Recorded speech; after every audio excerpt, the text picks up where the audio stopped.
It was a cold January night in 1903. The wind howled like a hungry wolf. Rain lashed against the houses of Ballycroneen, a small village on the coast of Ireland.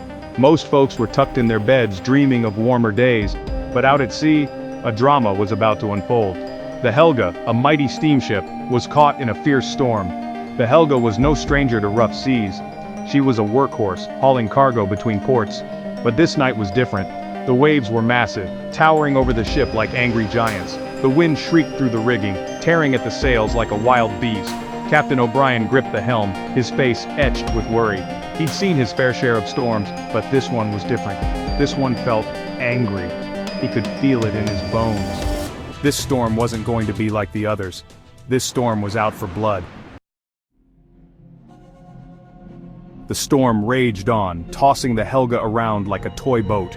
Waves crashed over the deck, ripping at anything not bolted down.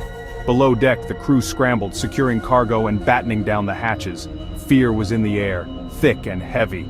Suddenly, a monstrous wave slammed into the Helga, larger than any they had seen before. The ship shuddered, groaning under the weight. Water poured onto the deck, cascading down the hatches. Captain O'Brien knew they were in serious trouble. He gave the order to abandon ship. The crew, battered and bruised, fought their way to the lifeboats. The storm raged around them, making it nearly impossible to launch the small boats. One by one, they managed to lower the lifeboats into the churning sea. They rowed with all their might, away from the doomed Helga.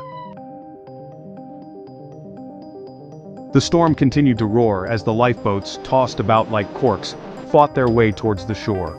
The men could see the faint glow of lights from the village of Ballycroneen. Hope flickered in their hearts. They might survive this night after all. On the shore, the villagers of Ballycroneen had gathered. They had seen the distress flares of the Helga and knew a tragedy was unfolding.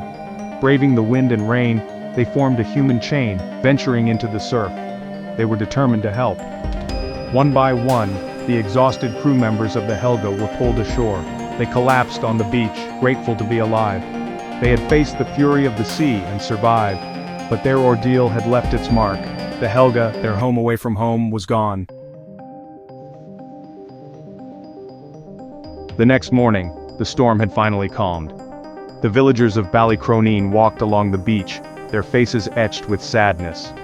The wreckage of the Helga was strewn across the coastline, a grim reminder of the night's fury. But even in the wreckage, there was a sense of wonder. The storm had torn the Helga apart, revealing her inner workings like a giant puzzle. For weeks, the villagers of Ballycroneen combed the beach, salvaging what they could. They found tools, furniture, even a ship's bell. The wreck of the Helga became a part of Ballycroneen's history, a story to be told and retold around crackling fires on stormy nights, a reminder of the power of the sea and the courage of those who brave it. And though the Helga was lost, her memory lived on in the whispers of the wind and the tales of the villagers.